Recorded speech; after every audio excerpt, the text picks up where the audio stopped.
주 안에 사랑하는 성도 여러분, 저는 지난 주일에 부활절 세 번째 주일, 세 번째로 제자 공동체에 찾아오신 주님의 말씀을 요한복음 21장 전반부를 통해서 증거했습니다.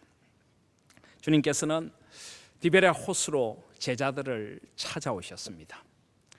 패배감과 시리에 젖어 있던 제자들, 어떻게 내가 주님을 부인할 수 있는가? 그것도 세 번씩이나 저주하고 맹세하면서 부활한 주님을 만났지만은 자신을 용납할 수 없었던 베드로와 제자들, 사명의 자리를 떠나 이제 삶의 자리에 다시 주저앉아 어찌해야 할 바를 모르고 그 바닷가, 그 호숫가로 나아가서 물고기 잡으러 가노라, 그렇게 고백할 수밖에 없었던 그들을 주님은 찾아오신 것이었습니다. 밤새도록 헛된 거물질만 하고 있던 그 허무한 인생의 자리에, 그 실패와 불신의 밤에 주님께서 찾아오셔서 그들을 만나 주셨습니다. 배 오른편으로 그물을 던지라. 그들의 모든 수고를 주님께서는 온전한 회복의 자리로 바꾸어 놓으셨습니다. 모든 것이 그대로였지만 주님께서 찾아오실 때 그들의 삶에는 놀라운 역사가 일어났던 것입니다. 주시라. 주님을 발견하고 그 호수로 뛰어들어 주님께 달려갔던 베드로, 그의 마음에는 주님을 향한 열정이 아직도 남아있지만 차마 주님 앞에 다시 고개를 들고 설 수 없었던 것, 그것이 바로 그의 현실이었습니다. 그런데 주님은 그런 베드로를 다시 일으켜 주셨습니다. 그리고 그물이 가득하도록 물고기를 잡도록 해주시고, 그리고 주님께서 친히 숯불을 피우고 조반을 준비하시고 떡을 굽고 생선을 구워서 여전히 섬기는 분으로, 종으로 그들을 섬겨주셨습니다. 그 절망과 불신의 밤이 부활의 소망의 아침으로 바뀌고 부활의 산소망을 살아가는 하루하루로 바꾸어지도록 주님은 그렇게 찾아오셨던 것입니다. 그것이 바로 부활 후 세 번째 제자들에게 나타나신 주님의 모습이었습니다. 그런데 우리 주님께서는 베드로와 그 제자들을 그 시리에 찬 자리, 그 실패의 자리에서 일으키시기만 할 뿐 아니라 이제는 그들을 다시 사명자로 세우셔서 주님을 위하여 그들의 남은 인생을 온전히 주님 앞에 드릴 수 있는 사명자로 세우시기 위한 목적도 함께 있으셨습니다. 그렇습니다. 이것은 우리를 구원하신 주님의 구원의 목적이고 이유인 것입니다. 구원에는 두 가지 목적이 있습니다. 하나는 무엇으로부터의 구원이 있고요, 하나는 무엇을 위한 구원이 있습니다. 무엇으로부터의 구원, 우리는 무엇으로부터 구원을 받았습니까? 우리는 죄와 죽음으로부터 구원받았죠. 우리는 하나님 앞에서 죄인이었습니다. 우리는 하나님 앞에서 죽은 자였습니다. 그런 우리를 예수 그리스도의 십자가의 은혜로 깨끗이 우리를 맑게 그 보혈로 씻겨주시고 우리의 죽은 목숨을 속량하셔서 주님께서 대속의 죽음을 죽으시고 우리에게 생명을 주셨습니다. 우리를 죄와 죽음으로부터 구원해 주셨습니다. 그런데 무엇을 위하여 구원해 주셨습니까? 이제 하나님의 백성으로, 하나님의 자녀로서 그 부활의 생명을 살고 이 땅에 하나님의 나라와 하나님의 의를 위하여 하나님께서 원래 나를 창조해 주신 그 창조의 목적을 따라, 사명을 따라 내가 주를 위하여 살고 온 땅에 하나님의 다스리심이 임하도록, 그렇게 하나님의 나라가 임하도록 살게 하려고 우리를 불러주신 것입니다. 우리는 무엇으로부터의 구원에 대해서는 참 깊은 감사가 있습니다. 근데 무엇을 위한 구원인가, 이 부분을 우리는 많이 놓치고 있는 것 아닌가 생각을 합니다. 구원의 은혜와 감격은 있지만은 구원을 받은 백성다운 삶의 자리는 우리에게 많이 부족하지 않습니까? 여러분은 구원받은 하나님의 백성답게 살고 계십니까? 무엇을 위하여 살고 계십니까?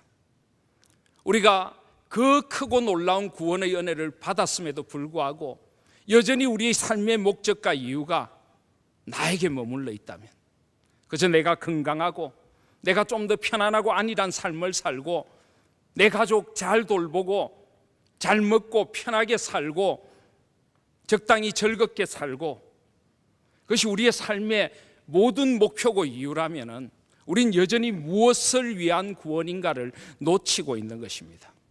물론 하나님은 우리가 하나님 안에서 행복하기를 원하십니다.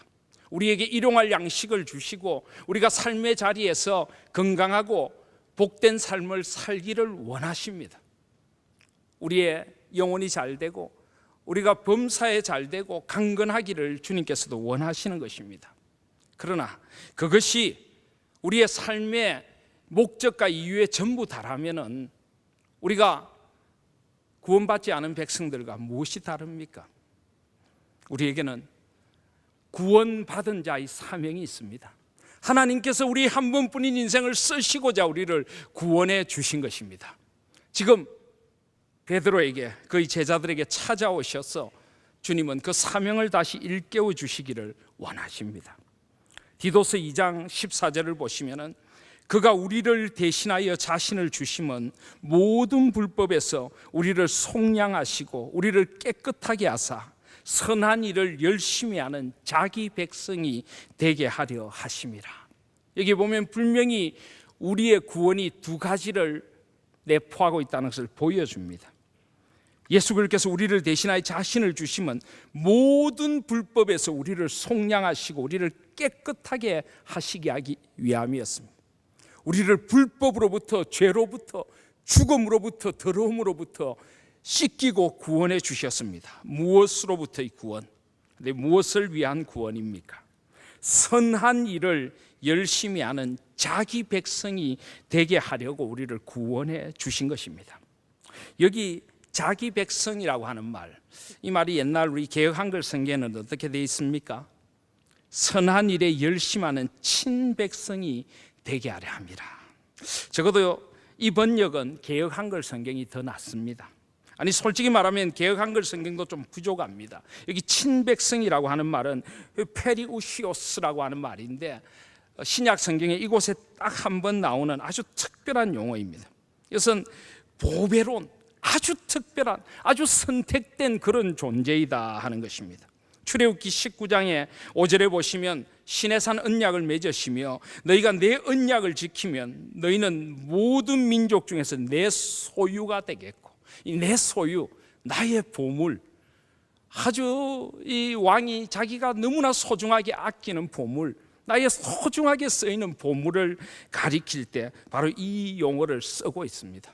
하나님은 우리를 그렇게 불러주신 것입니다. 우리가 그냥 세상 사람들과 다를 바 없이 그냥 인생 살다가 끝날 인생이 아니라는 것입니다. 하나님의 보배로운 존재로 우리를 불러주셨습니다. 하나님의 나라를 위하여 우리를 쓰려고 불러주신 것입니다. 선한 일을 열심히 하는 자기 백성, 친백성, 특별한 백성. 이 선한 일이란 것도 마찬가지입니다. 선하다는 것은 고상하다는 말입니다. 가치 있다는 말입니다. 의미 있다는 말입니다. 우리는 의미 있고 가치 있는 인생을 살도록 부름받은 존재입니다. 그리고 열심하는, 최선을 다하여 열정적으로 그 일에 우리의 삶의 인생의 목표와 목적을 두고 살아가는 그런 백성으로 우리를 불러주신 것입니다. 베드로전서 2장 9절에도 그러나 너희는 택하신 족속이요 왕같은 제사장들이요 거룩한 나라요 그의 소유가 된 백성이니 이는 너희를 어두운 데서 불러내어 그의 기이한 빛에 들어가게 하시니 아름다운 덕을 선포하게 하려 하십니다. 주님의 아름다우심을 온 세상에 선포하여 절망 가운데 있는 이들에게 이 주님의 아름다우심을 드러내고 이 세상을 하나님이 원하시는 세상으로 바꾸도록 하려고 우리를 불러주신 것입니다.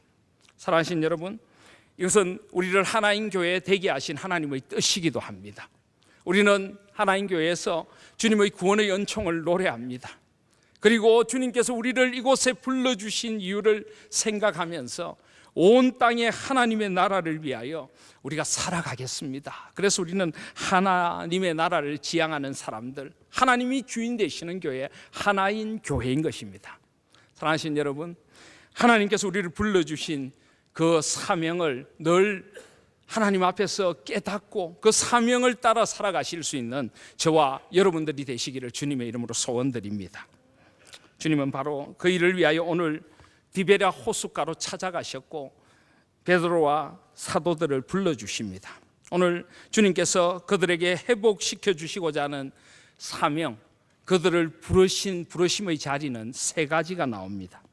제일 첫 번째로 그들을 사람 낚는 업으로 부르셨고 이제 그 사명을 다시 한번 회복시키셔서 온전하게 하시기를 원하십니다. 어떻게 해요? 사람 낚는 업으로.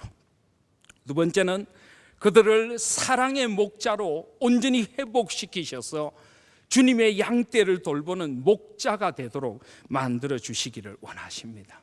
세 번째로 부활의 산 증인이 되어서 그들의 생명이 다하기까지 부활의 주님을 증거하고 그 주님께서 원하시는 사람들을 세워가며 부활의 산 증인이 되기를 원하시는 것입니다. 그런데 사랑하신 여러분, 이것은 베드로에게 또 제자들에게만 주신 사명은 아닙니다. 왜냐하면 오늘 주님께서 말씀을 보시면은 베드로에게 이 사명을 주신 후에 너는 나를 따르라 라고 19절에 말씀하십니다. 그리고 또 주님께서 사랑하시는 제자 요한도 주님을 따랐다라고 합니다. 22절에도 보면은 너는 나를 따르라 라고 다시 한번 19절 22절에 말씀하십니다. 주님을 따르라는 것입니다. 여러분, 주님을 따르는 사람이 누구입니까? 제자입니다. 제자. 자기를 부인하고 자기 십자가를 지고 주님을 따르는 사람들이 제자인 것입니다. 그런데 마태복음 28장 19절 20절 주님께서 부활하시고 승천하시며 주신 지상 대위임령에 보시면 너희는 가서 모든 민족을 제자로 삼아 아버지와 아들과 성령의 이름으로 세례를 베풀고 내가 너에게 분부한 모든 것을 가르쳐 지키게 하라 라고 말씀하셨습니다. 모든 민족으로 제자를 삼아. 베드로와 그 주님께서 부르신 제자들만이 아니라 모든 민족, 우리도 모두 주님을 따르는 제자가 되어져야 합니다. 그러므로 이 사명, 사람 낚는 어부, 사랑의 목자, 부활의 산증인의 사명은 베드로와 제자들만이 아니라 주님을 따르는 모든 제자의 사명의 자리를 일깨워 주시는 것입니다. 그리고 사도 베드로를 일으키신 것은 바로 이 사도들의 터 위에 세워질 신약 교회를 말씀하시는 것입니다. 그들은 지금 한 개인으로가 아니라 이 교회를 세워갈 직분자들로서 이 사명을 받는 것입니다. 그러므로 교회는 사람 낚는 어부의 공동체가 되어져야 하고 사랑의 목자의 공동체가 되어져야 하고 그리고 부활의 산 증인의 공동체가 되어져야 하는 것입니다. 이 사명은 곧 우리에게 주시는 사명임을 잊지 마시기를 바랍니다. 한번 저를 따라해 보시겠습니까? 주님, 저는 사람 낚는 업으로 부름을 받았습니다. 주님, 저는 사랑의 목자로 부름을 받았습니다. 주님, 저는 부활의 산 증인으로 부름을 받았습니다. 바로 이것이 사도 베드로와 제자들의 고백이고 저와 여러분들의 고백과 삶이 되시기를 주님의 이름으로 축원드립니다. 아멘. 자, 그렇다면 제일 먼저 사람 낚는 업으로 주님을 따른다는 것은 어떤 의미가 있습니까? 우리 주님께서는 제자들을 처음 부르실 때 그들을 사람 낚는 업으로 불러주셨습니다. 마태복음 4장 19절과 마가복음 1장 17절을 보시면은 주님은 갈릴리 해변으로 지나가시다가 그 제자들이 그물 던지는 것, 베드로와 또 시몬과 그 형제 안드레, 베드로의 전 이름이죠. 그물 던지는 것을 보시면서 나를 따라오라, 내가 너희로 사람을 낚는 어부가 되게 하리라 라고 말씀하셨습니다. 여러분, 사람을 낚는 어부는 무엇을 하는 것입니까? 낚는다는 것이 무엇입니까? 물론 낚시죠, 낚시. 요즘은 낚시가 안 좋은 용어로도 쓰여지는데 그물을 던져 물고기를 낚는 것입니다. 그런데 원어를 자세히 보면은 이 마태복음 4장, 마가복음 1장에는 낚는다는 말은 사실 없습니다. 엄밀한 의미로 하면 사람의 어부, fishers of men 이렇게 되어 있습니다. 사람을 데리고 오는 어부다. 사람을 사로잡는 어부이다. 뭐 이런 뜻을 가지고 있다고 할 수가 있습니다. 이것을 우리에게 좀 더 정확히 가르쳐 주는 것은 누가복음 5장이라고 할 수가 있습니다. 오늘 사실 이 요한복음 21장의 사건은 제자들에게 누가복음 5장의 사건을 다시 한번 일깨워 주는 기억의 장치입니다. 약 3년 전에 그들이 처음 주님 앞에 부름받았던 그 밤도 이 밤과 너무 비슷했습니다. 밤이 새도록 수고했지만 그들은 물고기를 잡지 못했습니다. 그때 주님께서 누가복음 5장 3절에 보시면 예수께서 한 배에 오르시니 그 배는 시몬의 배라라고 되어 있습니다. 그런데 오늘 요한복음 21장 3절을 보시면은 시몬 베드로가 나는 물고기 잡으러 가노라 하니까 제자들도 우리가 함께 가겠다고 나가서 배에 올랐으나라고 되어 있는데 우리말 성경에는 그냥 배에 올랐으나라고 되어 있지만 원래 원어 성경엔 여기에 정관사가 있습니다. 그 배에 올랐으나, 그 배에. 이 말씀을 보는 사람들은 그 배, 바로 3년 전에 예수님께서 찾아오셨던 그 배를 떠올리고 있는 것입니다. 약 3년 전 그 배, 바로 시몬의 배, 베드로의 배, 그 배를 주님께서 다시 찾아오신 것입니다. 그리고 그 배를 타고 그들은 나간데 그 밤도 아무것도 잡지를 못합니다. 그리고 누가복음 5장에 처음 찾아오셨던 그 밤처럼 주님께서 찾아오셔서 배 오른편으로 그물을 던지라라고 말씀하십니다. 그리고 놀라운 일이 벌어집니다. 그물 한가득 물고기가 153마리가 잡히는 그런 역사가 일어나게 된 것입니다. 누가복음 5장 6절에는 고기를 잡은 것이 힘이 많아 그물이 찢어졌다라고 되어 있습니다. 그런데 요한복음 21장 11절에는 그물이 찢어지지 아니했다라고 다르게 말씀하고 있습니다. 어쨌든 누가복음 5장에 보시면은 그 사건 이후에 베드로가 주님 앞에 무릎 아래 엎드려서 주여 나를 떠나소서 나는 죄인이로소이다 라는 고백 앞에서 우리 주님께서 무서워하지 말라 이제후로는 내가 사람을 취하리라 라고 말씀하십니다. 그랬더니 그들이 배들을 육지에 대고 모든 것을 버려두고 예수를 따랐다라고 합니다. 여러분, 내가 사람을 취하리라, 사람을 취하리라. 도대체 이 말이 무슨 말이기에 베드로와 그 동료들은 모든 것을 버려두고 예수님을 따랐을까요? 도대체 왜 그들은 이 말씀 앞에서 그들의 삶을 걸었던 것일까요? 여기 취하리라라고 하는 말은 원래 신약 성경에 딱 2번만 나오는 아주 특별한 용어입니다. 조그레오라고 하는 말인데 이것은 산채로 잡는다, 생포한다 이런 뜻을 가지고 있는 그런 용어입니다. 여러분, 물고기를 잡는 어부와 이 사람을 낚는 어부의 차이점이 뭔지 아십니까? 아주 극명한 차이점이 하나 있습니다. 뭐냐 하면 물고기를 잡는 어부는 살아있는 물고기를 잡아서 죽게 만듭니다. 그렇죠, 그죠? 물론 뭐 잠깐 횟집에 싣고 가는데요 하고 이야기하실지 모르겠습니다만 결국은 잡는다는 것은 죽게 만든다는 것입니다. 그런데 여러분, 사람을 낚는 어부는 죽게 만드는 것이 아닙니다. 물고기를 낚는 어부가 살아있는 생선, 살아있는 물고기를 죽게 만든다면 사람을 낚는 어부는 죽어있는 사람을 살리는 것입니다. 생포, 살도록 취해서 생명의 자리로 이끌어내는 것, 이게 바로 취하리라라고 하는 말입니다. 그래서 이곳과 이 누가복음 5장 10절과 디모데후서 2장 26절에 이 말씀이 한 번 더 나옵니다. 디모데후서 2장 26절을 보시면은 그들로 깨어 마귀의 올무에서 벗어나 하나님께 사로잡힌 바 되어 그 뜻을 따르게 하실까 함이라. 마귀의 올무에서 건져내서 하나님께 사로잡힌 바 되는 생명의 자리로 이끌어가는 것, 이것이 바로 취한다는 말의 뜻인 것입니다. 그렇습니다.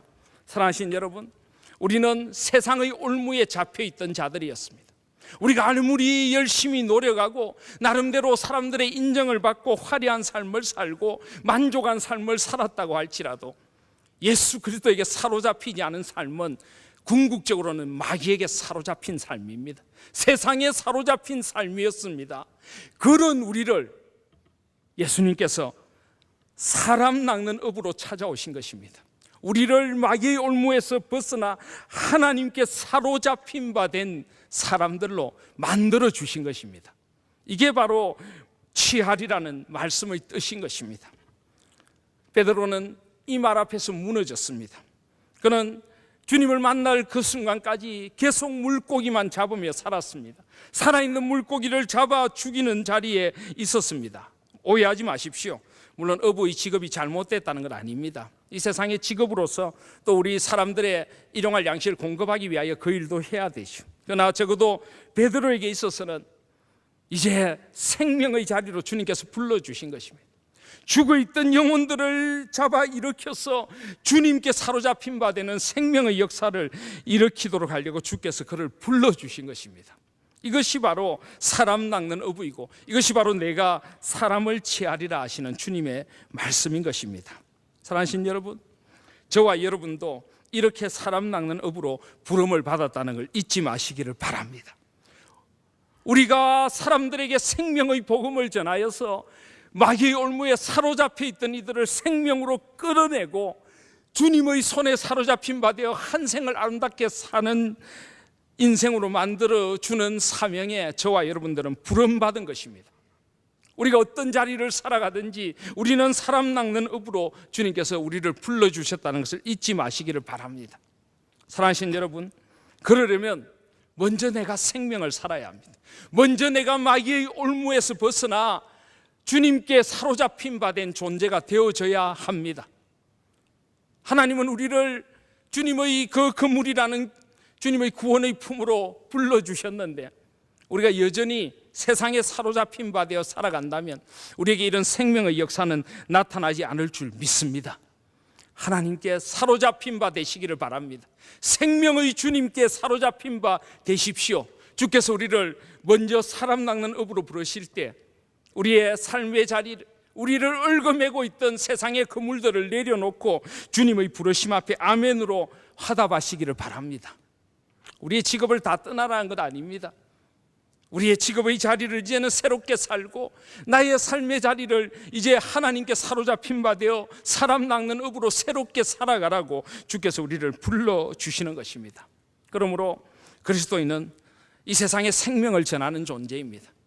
죽음을 살아가는 이들에게 나가서 생명을 전하고 그들을 주님의 손으로 인도하는 생명의 전령들이 되어져야 합니다. 교회는 바로 이 생명을 전하고 이 생명의 향기를 살아가는 교회가 되어져야 하는 것입니다. 사랑하신 여러분, 물어보고 싶습니다. 우리 하나님 교회가 그런 생명력 넘치는 교회입니까? 우리 하나님 교회가 사람을 살리는 교회입니까? 이번 우리 부흥사경의 주제가 사람을 살리는 교회입니다. 교회는 사람을 살리는 곳이 되어져야 합니다. 그런데 안타깝게도 많은 교회들이 교회조차도 사람을 살려내지 못하는 현실을 우리는 살아가고 있습니다. 생명의 말씀, 진리의 말씀이 아니라 인간의 말이 교회를 지배하기도 하고 주님의 생명이 아니라 세상의 자랑이 교회를 지배하기도 하고 어떤 사람들의 생각과 어떤 사람들의 뜻이 교회를 지배하기도 합니다. 그런 교회는 살아있는 교회가 아니고 죽은 교회입니다. 살아있다는 모양은 있지만은 죽은 교회인 것입니다. 생명을 약동하는 힘이 없습니다. 다음 세대들이 생명으로 살아나지 못하고 있습니다. 우리 자녀들이 우리 가정에 이런 생명의 역사가 일어나고 있습니까? 아니면 우리 자녀들이 우리 다음 세대들이 여전히 세상에 사로잡혀서 마귀의 올무를 벗어나지 못하고 있습니까? 사랑하신 여러분, 생명의 역사가 저와 여러분에게 열려가기를 주님의 이름으로 소원합니다. 우리 하나님 교회가 생명의 역사를 전하는 교회가 되기를 소원합니다. 마가복음 16장을 보시면은 부활하신 주님께서 그들에게 주신 약속이 있습니다. 믿는 자에게는 이런 표적이 따르리니 곧 그들이 내 이름으로 귀신을 쫓아내며 새 방언을 말하며 뱀을 집어올리며 무슨 독을 마실지라도 해를 받지 아니하며 병든 사람에게 손을 얹은즉 나으리라 하시더라. 그렇습니다. 믿는 사람들, 부활의 생명을 사는 사람들은 귀신을 쫓아냅니다. 세상에 온갖 귀신에 찌들어 있는 사람들이 있습니다. 돈의 귀신에, 권력의 귀신에, 세욕의 귀신에, 동성애의 잘못된 생각에 사로잡혀 살아가는 사람들이 있습니다. 그런 귀신의 역사를 우리는 막아내야 하고 주님의 이름으로 생명을 살아가는 자리로 그들을 이끌어내어야 하는 것입니다. 새 방언을 말하며 생명의 말을 합니다. 축복의 말을 하고 하나님의 진리의 말을 하고 사람들을 세우는 말을 하는 것입니다. 그리고 무슨 독을 마실지라도 해를 받지 않으리라. 이 세상의 악독이 우리를 어떻게 할 수 없을 것입니다. 병든 사람에게 손을 얹은즉 나으리라. 우리가 비록 의사는 아니지만은 사람들을 치유와 생명으로 이끌어내고 회복시켜주고 기도하며 함께 일어서는 그런 교회를, 그런 삶을 이루어 가야 하는 것입니다. 그것이 바로 우리가 받은 사람을 치하리라는 그런 사명인 것입니다. 사랑하신 여러분, 이 땅에 여전히 죽음의 어둠이 있습니다. 여전히 슬픔이 있습니다. 어제도 우리는 세월호 2주기를 기념했습니다. 여전히 슬픔에서 벗어나지 못한 이들이 있고 여전히 위로받을 수 없는 이들이 이 땅에 많이 있습니다. 우리 마음도 슬픕니다. 누구도 책임지지 않는 안타까운 현실을 살아가고 있는 이들이 있습니다. 이 힘든 세상에, 이 슬픈 세상에 주님의 소망을 우리가 먼저 살아가고 이 주님의 소망을 우리가 나누어주는 저희들이 되어져야 하겠습니다. 그런 우리 하나님 교회가 될 수 있기를 간절히 소원합니다. 그리고 153, 왜 153일까요? 이 153마리라고 하는 이 153마리에 대하여 여러 설들이 있습니다. 온갖 이상한 계산법이 다 등장을 합니다. 그러다 보니까 모나미 볼펜에까지 등장을 했습니다. 153, 만약에 이것이 그런 오묘한 뜻을 가지고 있다면 성경에 그것을 밝혔을 것입니다. 그런데 성경은 그냥 153마리라. 무슨 뜻일까요? 그들은 물고기 잡는 데 익숙한 사람들입니다. 그 당시 기술로 하면은 그 당시 이 호수에서 쓸 수 있는 그물에 153마리라는 물고기가 잡혔다는 것은 기적과 같은 것입니다. 이렇게 많은 물고기가 잡혔다고 이야기를 하는 것입니다. 풍성한 생명이 그 가운데 임한 것입니다. 주님은 이렇게 모든 사람들을 모아서 생명의 환희를 누리게 하도록 하시기를 원하신다는 것을 보여줍니다. 그런데 그렇게 많은 물고기가 잡혔는데 그물이 찢어지지 아니하였더라. 그물이 찢어지지 아니하였더라. 무엇을 말합니까? 이것은 바로 교회를 말합니다. 주님께서 이렇게 지켜주신다는 것입니다. 주님의 은혜 아래서 이들을 모아 지켜주시고 이들이 마지막까지 구원의 은총을 누리도록 주님께서 그렇게 지켜주신다는 것입니다. 칼빈주의 5대 교리라는 것이 있지 않습니까? 네 번째 교리가 불가항력적인 은혜입니다. 다섯 번째가 성도의 견인, 곧 구원의 확실함입니다. 주님은 불가항력적인 은혜, 인간이 어떻게 할 수 없는 하나님의 주권적인 은혜로 우리를 구원의 그날까지 지켜주실 줄을 믿습니다. 우리가 그 구원을 온전히 주님 앞에 누리는 그날까지 우리를 인내하게 하시고 끝까지 견디게 하시고 그 구원의 은총으로 인도해 주실 것을 보여주는 것입니다. 물론 이것은 우리에게 회개의 삶을 요청합니다. 성화의 삶을 요청합니다. 주님의 은혜가 있기에, 우리가 그 그물 안에 있기에 우리는 주님의 백성답게 살아가야 하는 것입니다. 그러나 성령 하나님께서 우리를 끝까지 지키시고 인도해 주실 것을 믿는 것입니다. 그 뜻에 순종하는 이들에게 이런 은혜가 있을 것을 믿습니다. 주님은 지금 그렇게 우리를 인도하고 계시는 것입니다. 바로 이것이 주님께서 우리를 사람 낚는 업으로 불러주신 것입니다. 그리고 주님은 베드로를 사랑의 목자로 세워주십니다. 이제 생명을 얻은 이들을 목자의 마음으로 돌보라고 말씀하고 계시는 것입니다. 오늘 15절 이하에 보시면은 주님께서는 베드로에게 3번 너가 나를 사랑하느냐라고 물으십니다. 왜 3번 물으실까요? 베드로가 3번 주님을 모른다고 부인했기 때문입니다. 가만히 보면요, 주님은 절대 베드로를 책망하지 않으십니다. 왜 너가 나를 부인했느냐라고 책망하지 않으십니다. 그런데 주님은 말씀으로 하지 않지만은 베드로에게 그가 철저히 자신의 죄를 깨닫도록 하는 기억의 장치를 쓰고 계십니다. 그들이 올라왔더니 육지에 올라보니 숯불이 있었더라. 여러분, 이 숯불이 무엇을 의미합니까?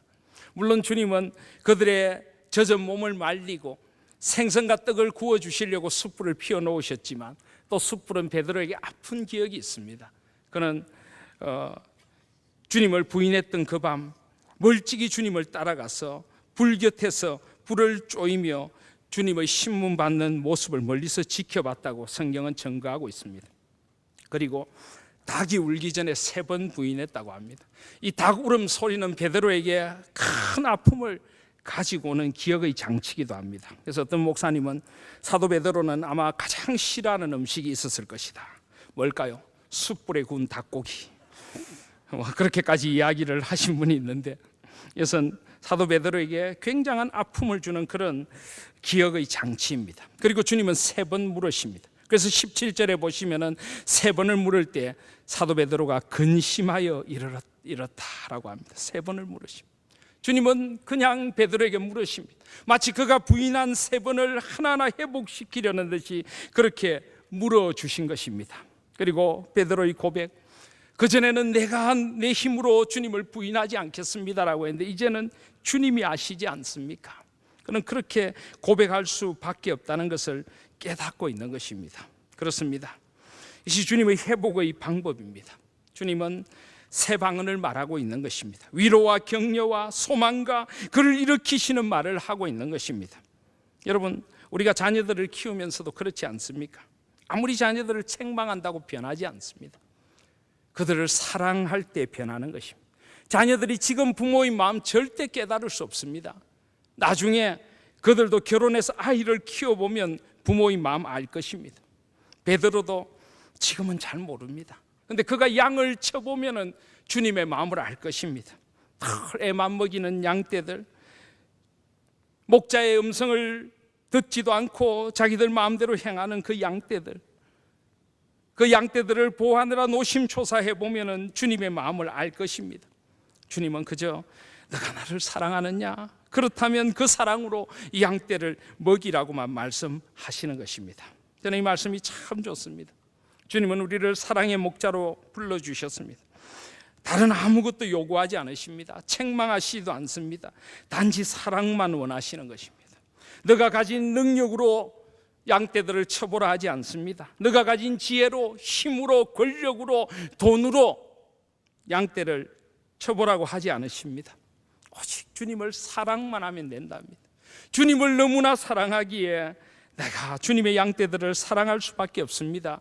그 사랑으로 양떼들을 먹이라고 말씀하십니다. 그래서 오늘 15절에 보시면은 내가 이 사람들보다 나를 더 사랑하느냐, 내가 이 사람들보다 나를 더 사랑하느냐, 이것은 무슨 말씀입니까? 지금 베드로를 제자들과 경쟁시키시는 것입니까? 아닙니다. 여기 이 사람들이라고 하는 것은 이 사람들로도 번역할 수 있지만 이것들로도 번역할 수 있습니다. 사람들이든 이것들이든 이 세상에 그 무엇보다도 나를 더 사랑할 수 있느냐고 물으시는 것입니다. 너가 사랑하는 사람들, 너의 가족들, 너가 사랑하는 이 모든 너의 환경들, 그것보다 나를 더 사랑할 수 있니? 정말 나를 세상에서 그 무엇보다도 가장 사랑한다고 고백할 수 있니? 주님은 지금 그렇게 베드로를 찾고 계신 것입니다. 사랑하신 여러분, 여러분들도 이렇게 고백하실 수 있으십니까? 주님은 우리를 가장 사랑하셨습니다. 하나님 아버지는 그 아들을 아끼지 아니하고 주시기까지 우리를 사랑하셨습니다. 주님은 우리를 위하여 그 십자가의 죽음의 자리로 나아가도록 엘리 라마 사박타니 그 저주의 자리에 홀로 달리시도록 우리를 사랑하셨습니다. 그 사랑을 베드로가 보았습니다. 주님은 묻습니다. 너도 나를 이렇게 사랑해 줄 수 있겠니? 물론 우리가 주님께서 사랑하시는 것만큼 사랑할 수 없지만은 너도 정말 나를 사랑한다면 나의 양떼들을 먹이라라고 말씀하십니다. 여기 원어를 보시면 사랑한다는 말에 아가파오 필레오, 신적인 사랑, 사람이 힘을 다해 할 수 있는 사랑, 또 양떼도 어린 양 아르니온, 큰 양 프로바톤, 그리고 양떼를 먹이는 것 포이마이노, 양떼를 돌보는 보스코, 이런 용어들을 하나하나 써가면서 양떼를 돌보라고 말씀하십니다. 물론 주님은 이 말씀을 하실 때 아람어로 하셨을 것입니다. 성령 하나님께서는 그러나 요한복음을 기록하시며 이런 용어들을 다 동원하여서 우리가 주님을 우리 삶을 다해서 우리 모든 것을 다해 사랑하고 그 양떼들이 어떤 양떼들인지 돌보고 먹이고 사랑으로 돌보라고 주님은 지금 말씀하시는 것입니다. 사랑하신 여러분, 우리는 모두 영혼의 목자로 부름받았습니다. 어디 저 같은 목사뿐입니까? 우리 모두는 영혼의 목자입니다. 우리에게 주신 자녀들을 주님의 사랑으로 사랑하고 주님의 꼴로 먹어야 하는 영혼의 목자인 것입니다. 우리와 더불어 살아가는 이들을 주님의 사랑으로 섬기고 먹여야 하는 영혼의 목자인 것입니다. 회사의 나의 동료들, 나의 부하 직원들, 내가 살아가는 나 주위의 사람들에게 주님의 사랑을 전해줘야 하는 영혼의 목자들임을 잊지 마시기를 바랍니다. 주님은 우리가 그런 영혼의 목자로 살아가는 그런 사람들이 되기를 지금 원하시면서 내 양떼, 나를 사랑하는 그 사랑으로 그들을 좀 사랑하고 그들을 좀 아껴주고 그들을 소중히 여기고 그리스도의 사랑을 전해달라고 지금 부탁하고 계시는 것입니다. 그리고 마지막으로 주님은 내 증인이 되라 라고 말씀하십니다. 18절에 보시면 내가 진실로 진실로 내게 이르노니 내가 젊어서는 스스로 띠뛰고 원하는 곳으로 다녔거니와 늙어서는 내 팔을 벌리리니 남이 내게 띠뛰고 원하지 않은 곳으로 데려가리라. 그는 지금까지 자신 살고 싶은 대로 삶을 살았습니다. 자기 스스로의 그 뜻과 욕심에 사로잡혀서 살았습니다. 그런데 이제는 주님을 만나고 나면은 주님께서 원하시는 방향으로 데리고 갈 것이라는 것입니다. 이것이 바로 정인입니다. 주님께서 원하시는 삶을 살아가고 주님께서 원하시는 일들을 말하고 전하며 살아가는 것, 이것이 바로 정인인 것입니다. 주님은 바로 그 자리로 불러주셨습니다. 그리고 이 정인이라는 것은 죽음의 자리까지도 주님을 따라가는 것을 말합니다. 이 정인이라고 하는 말, 마르티스라고 하는 말은 바로 이 순교자, 마터라고 하는 말의 어원이 된 것입니다. 그래서 베드로에게 그것을 19절에 보시면 이 말씀을 하시면 베드로가 어떠한 죽음으로 하나님께 영광을 돌릴 것인가를 가리키심이라 라고 말씀하십니다. 그러면서 이 말씀을 하시고 베드로에게 나를 따르라 라고 말씀하십니다. 그렇습니다. 여러분, 우리는 죽음이 두렵지 않은 존재들입니다. 주님께서 우리에게 부활의 생명을 주셨습니다. 우리는 죽음의 권세를 이길 힘을 주님께로부터 받은 것입니다. 우리는 사나 죽으나 주님의 것입니다. 죽음의 자리에 이르도록 순교를 한다는 것이 무엇입니까? 우리가 꼭 주를 위하여 베드로처럼 전승에 가면 베드로는 거꾸로 못 박혀 죽었다고, 십자가에 못 박혀서 죽었다고 합니다. 꼭 그렇게 죽지 않더라도 우리가 순교의 각오로 사나 죽으나 주님의 영광만을 위하여, 어차피 우리는 다 이 땅에서의 생명을 주님 앞에 드릴 것입니다. 주를 위하여 드리는 한 생이 바로 정인의 삶이고 순교의 삶인 것입니다. 그렇게 주님께서 살아가자고 하십니다. 그것이 가장 복된 한 생을 사는 길이기에 주께서 그 일로 불러주셨습니다. 그런데 베드로는 아직까지 연약합니다. 베드로는 지금 그 말을 하는데도 주님을 바라보다가 갑자기 따라오는 사랑하시는 제자를 봅니다. 그리고는 21절에 보시면 베드로가 그를 보고 예수께 여짜오되 주님, 이 사람은 어떻게 되겠사옵나이까? 주님을 바라봐야 될 텐데 저 사람은 어떻게 되겠습니까? 이 베드로는 보면은 비교의식이 굉장히 강한 사람입니다. 언제나 자기가 주인공이 되어야 되는 사람입니다. 언제나 스포트라이트를 받아야 됩니다. 결혼식장에 가면은 신부나 신랑이 되고 싶고, 장례식장에 가면 시체가 되어서라도 주목을 받고 싶은 사람이 베드로입니다. 그래서 베드로는 주님께서 너희들이 나를 부인하리라 할 때도 뭐라고 합니까? 주님, 저는 주님 부인하지 않겠습니다, 이렇게 말하지 않죠. 뭐라고 합니까? 이 사람들 다 주를 버릴지라도 저는 주님 부인 안 하겠습니다. 아니, 그냥 자기가 주님 부인 안 한다고 하면 되지 왜 다른 사람들은 끌어들입니까? 이 사람들 다 부인해도 저는 안 부인합니다. 이게 베드로입니다. 끊임없는 비교의식, 끊임없는 열등감. 그는 지금도 주님을 바라보고 따르면 되는데 저 사람은 어떻게 됩니까? 사랑하신 여러분, 주님을 따르는데 가장 큰 장애물이 비교의식이라는 것을 잊지 마시기를 바랍니다. 질투라는 것을 잊지 마시길 바랍니다. 주님의 몸된 교회는 함께 주님의 나라를 세워가는 한 지체들입니다. 비교하지 마십시오. 질투하지도 마십시오. 나는 그냥 주님 보고 따라가면 됩니다. 그리고 다른 이들이 주를 위하여 헌신할 때 박수 쳐주고 격려해 주실 수 있는 그런 우리가 되시기를 바랍니다. 서로 함께 축복해 주며 주님을 따르라. 그래서 주님께서 뭐라고 하십니까? 22절에 보시면 예수께서 이르시되 내가 올 때까지 그를 머물게 하고자 할지라도 내게 무슨 상관이냐? 너는 나를 따르라. 주님은 그렇게 말씀하십니다. 바로 이것이 부활의 정인된 삶입니다. 그리고 사도 요한은 이제 요한복음을 마무리 짓습니다. 이 베드로와 요한의 대화에 대한 오해도 다 풀어주시고, 그리고 난 후에 이 세상이라도 이 주님께서 행하신 일을 다 기록할 수 없었으리라. 그 많은 주님께서 행하신 일에 우리가 정인이 되어서 살아가라고 말씀을 마무리 짓고 있습니다. 사랑하신 여러분, 이제 저도 말씀을 마무리 지으려고 합니다. 요한복음은 20장으로 끝이 나도 됩니다. 그러나 21장을 기록하신 이유가 무엇일까요? 바로 우리가 주님 앞에 회복되어야 하기, 바로 우리가 한 번뿐인 우리의 삶의 자리에서 주님을 따르는 제자로서 살아가기를 원하시기에 요한복음 21장을 기록하신 것입니다. 저와 여러분을 주님은 회복의 자리, 사람 낚는 어부의 자리로 부르기를 원하십니다. 저와 여러분이 선 자리에서 마귀에 사로잡힌 이들을 건져내서 주님의 생명으로 인도하는 일에 쓰임받는 생명의 전령들이 되기를 원하시는 것입니다. 저와 여러분들을 사랑의 목자로, 주님을 사랑하는 마음으로 다른 이들을 섬기고 돌보는 사랑의 목자로 쓰시고자 우리를 부르시는 것입니다.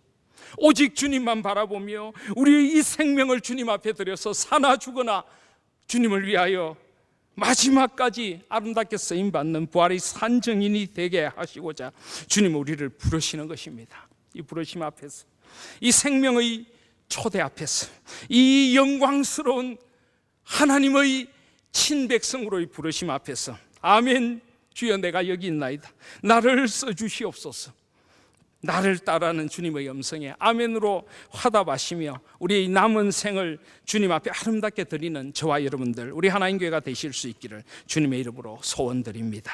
아멘.